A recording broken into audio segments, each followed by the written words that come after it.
It's Duncan Law from Transition Town Brixton and the Brixton Pound Group. You must be very, very proud tonight. I'm completely bowled over. The great unleashing of Brixton's own currency. Oh, God, it's amazing. It's amazing. It's been a dream for several years for me. But surely it's illegal, isn't it? No, it's not. It's something you exchange. It just happens to be worth the equivalent of sterling. But when sterling goes pear-shaped, it can become something really useful locally to exchange that we can peg to something else. Wow, it has its own built-in resilience. Absolutely, yeah. And so, yes, obviously you'll be being paid in and paying with the Brixton pound. I will, yeah. A chunk of my spend every week will be in Brixton pounds, and those Brixton pounds will stay in Brixton and carry on circulating. If I paid in a normal pound and that got given to somebody in change, it could go straight to Tesco's, of whom, you know, we know a lot. We won't necessarily.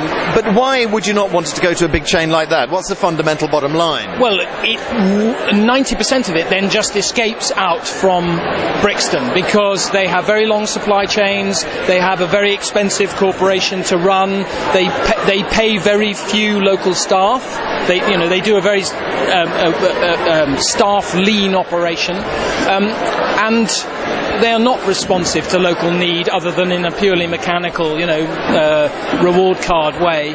And they can't do the adaptability that we are going to need. They can't do the local interconnections that we are going to need into the future.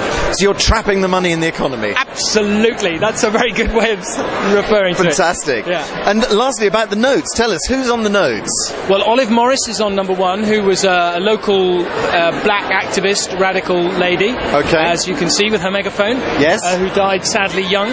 Okay, then we have the five up here. Then we have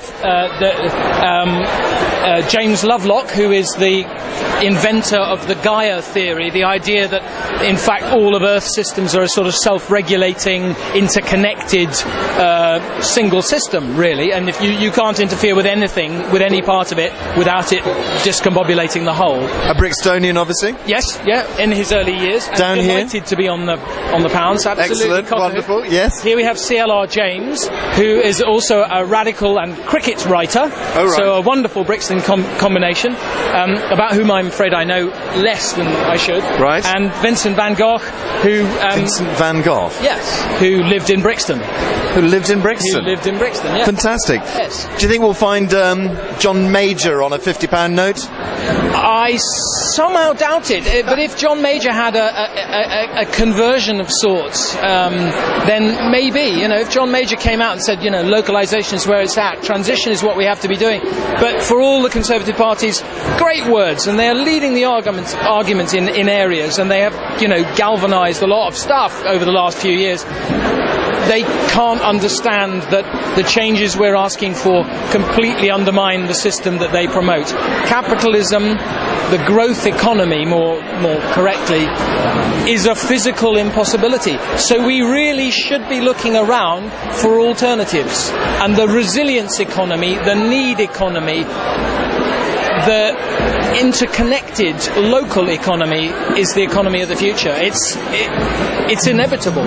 And this is the feeling here tonight. It's community coming together. I think so, yeah. Isn't it fantastic? And there's a really good smell coming from the hall as well. I think it's time to eat and pay in Brixton pounds. Yeah. Thank you very much. It's a pleasure. And congratulations Thank you very as well. much. Thank you. Well done, Duncan. My name is Tim Nichols. I'm the project manager for the Brixton Pound.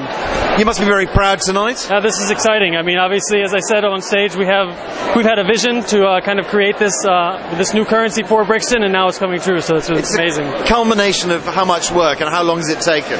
Well, I mean, we've had at least 8 core members, and it's taken over a year, and all of us have put in weekly meetings for that entire period, usually 3 hours per meeting. So, I mean, we've definitely done a lot of time in.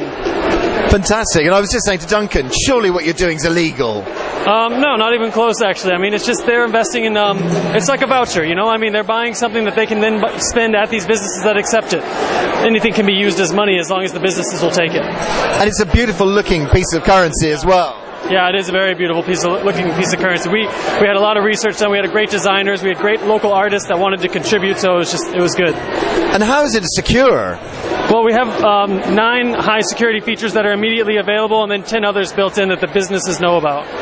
Yeah, so we made sure that we've invested heavily into that. Very good. So nobody's about to start making their own currency. It wouldn't be worth it for them, basically. I mean, there's mainly 1s and 5s out there. The 10s and 20s aren't so much in circulation. And so that basically would put them off, not to mention all the security features they'd have to get around. Fantastic. Congratulations. Well done, Tim.